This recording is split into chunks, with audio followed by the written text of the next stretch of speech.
Hello and welcome to another video in this series getting you grade 7 super quickly using this awesome structure because, but, so. Today's example comes from The Strange Case of Dr. Jekyll and Mr. Hyde, as you've seen, but even if you've never read the novel, you can still learn how to do this sequence.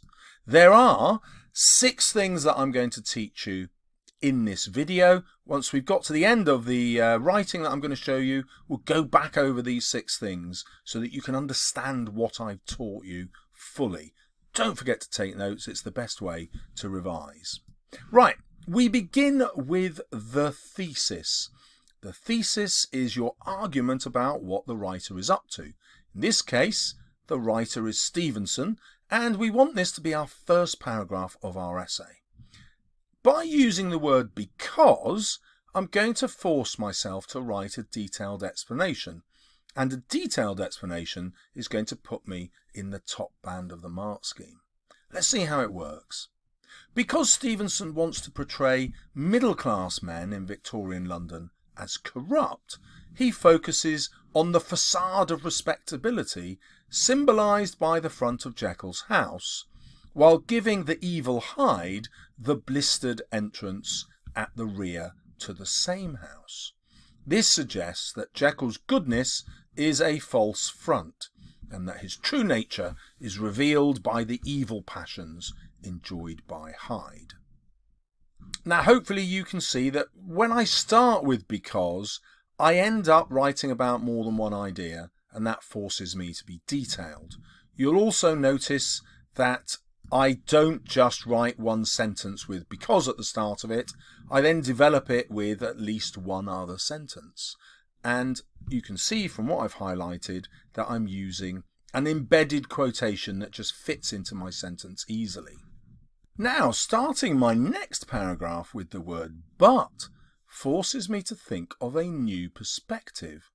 Now that's super valuable because a new perspective is always at grade 7 and above. Let's see what it looks like in a piece of writing. Before we read it, you'll notice I've got single word quotations. This is a slight cheat one, but never mind. And a slightly longer quotation. But the key thing is these fit into my sentence. Right, let's read it. But Stevenson isn't just creating one character like this. In other words, it's not just Jekyll and Hyde. He shows that Utterson is also corrupt. So now I'm making a link between the corruption of Jekyll and the corruption of Hyde, and I'm linking that to Stevenson's purpose. He doesn't tell the police that Jekyll is a forger and appears to be hiding the known murderer, Hyde. Now the reason I put that in quotation marks is actually Hyde is only doing what Jekyll wants to do, and therefore the real murderer, if you've watched my other videos, you'll know the real murderer is Jekyll here because Hyde is Jekyll's proxy. The sins that Hyde commits are just the ones that Jekyll wants to commit but can't afford to be caught doing. Stevenson also creates the scene with Enfield, remember that at the beginning of the novel, witnessing Hyde knock over a girl who is unharmed. Yet he wants to kill Hyde, as does the doctor who checks on the girl. Then they blackmail Hyde and screw him out of £100. So this quotation, screw him out, clearly shows the corruption. The murderous intention is definitely showed with the word kill here. And it's really fascinating at the beginning of the novel that Hyde has just knocked this girl over and doesn't particularly care. Obviously that's deeply unkind, but not especially evil. But Enfield and the doctor are very evil, and they're also illegal. They blackmail Hyde and screw him out of £100, an enormous fortune at the time. So, but has forced me to give a completely new angle, a new perspective on what Stevenson is up to. Again, you should notice that I don't just write a sentence that begins with but and end it there. Yeah, I actually carry on and develop it with several other sentences linking back to the but that I've explained. The but here being that Utterson is also corrupt, and then we can see if I'm saying that Enfield is corrupt and the doctor is corrupt, there's going to be a wider point about society. Let's hope I did that in the next paragraph.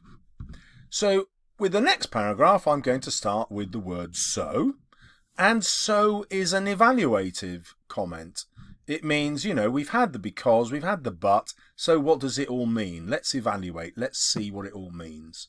And it forces me to get into grade 7. So, right at the beginning of the novella, we can see that Stevenson presents privileged men in society. Phew, I did link it to society, thank you. Actually, I knew I would do that because I train all my students to use the word society all the time. As soon as you start writing about society, you're linking to the author's purpose and you're always going to get top marks. So, Stevenson presents privileged men in society as more criminal than Hyde, who is portrayed as a damned juggernaut, while in reality he has caused no injury and committed no crime. This financial criminality, that's the criminality of Enfield and the Doctor blackmailing Hyde, is also picked up at the end of the novel, when Utterson hides the various confessions in his safe so that he can accept Jekyll's entire fortune without any stain on his reputation. So hopefully you'll know from my other videos that Utterson wouldn't really be able to accept the terms of Jekyll's will, where he inherits all of Jekyll's money and his house, if the true story had come out, because he would be accepting a poisoned gift because of Jekyll's terrible reputation that would have come out then, because he would be seen as an atheist going against God, creating this evil monster Hyde, and obviously committing the murder of Sir Danvers Carew and then covering it up. So Utterson has to hide all of that if he wants to get Jekyll's money. So guess what? He hides it, and that is an example of his corruption. His silence is simple hypocrisy and symbolises how the law in the 1880s is also corrupted by middle-class men. Because remember, Utterson is a lawyer, and that's why he symbolises the law. So let's review what I hope you've learned from the video and need to secure now in your note-taking. Because but so makes you follow a structure which forces your writing to get top grades. So even if you don't think you're there now, by using this structure you will definitely get there. I've shown you how starting with because really forces you to write a thesis. Using the writer's name next also does that. That will remind you, whatever your writer is, if you put them after the word because, you will definitely start writing about the writer's point of view. And the writer's point of view, what they're trying to achieve, is the thesis of your essay. So that's a really easy way to start with a grade 7 in your first paragraph. I've shown you how to embed quotations. Let me quickly remind you, the shorter the quotation, the easier it is to fit into your sentence, as you can see, so that it makes sense in each sentence. It's the yellow that you're looking at. We'll get to the green now because I'm going to ask you to think about context as an embedded quotation. And remember also that you must link the context to the author's purpose. Just putting in some context into your essay to show that you know some history gets you no marks whatsoever, and actually also causes you possibly to lose marks because the examiner can instantly see you don't know what you're doing. So I don't need a separate sentence that tells me that Stevenson is writing in the 1880s about Victorian London. I just slip it in as a tiny little bit of evidence in the sentence I'm already writing. It works as an embedded quotation. In my final paragraph, when I talk about privileged men in society, that's not society now, it's the society in the 1880s, so that is context. And I've just slipped it in like an embedded quotation. And likewise here, when he's writing about the law, he's not writing about the law now or at any time. He's being specific to the readers of his novella in the 1880s. Therefore, it's the law in the 1880s, and I slip that in as an embedded quotation. Yeah, so the easiest way to think about that is never write a sentence about context. Put the context in another sentence. Hopefully, point 5, you've seen that I write more than one sentence in each paragraph. You can jump from a grade 4 to a grade 5 by just writing a sentence which begins because, another sentence which begins but, and another sentence which begins so. As long as you connect those in an argument, because the structure will force you to think more deeply. It again forces you to another point of view, and it forces you to evaluate. You won't do much justice to that other point of view if it's just one sentence, and you won't do much justice to the evaluation, but you'll definitely do enough to jump from a 4 to a 5. So if you're watching this and that's currently your ambition, this will force you to improve in that way. And what I'd say to you is write every single sentence in this structure during your revision. Give these essays to your teacher and see if I'm right, or post them below and I'll mark them for you and maybe even make a video.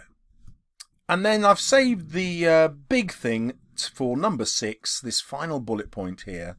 The sequence of because, but, so actually forces you to write a detailed analysis, as we've seen, and these words in bold are the ones that will be in any mark scheme, no matter what exam board you're doing, and it'll be at the top of the mark scheme. They force you to give a different perspective, as we've seen, and the words different perspective will be in the top part of your mark scheme. And then finally, with the so, it forces you to evaluate, and the words evaluative comment will be in the top of the mark scheme, whatever exam board you're doing.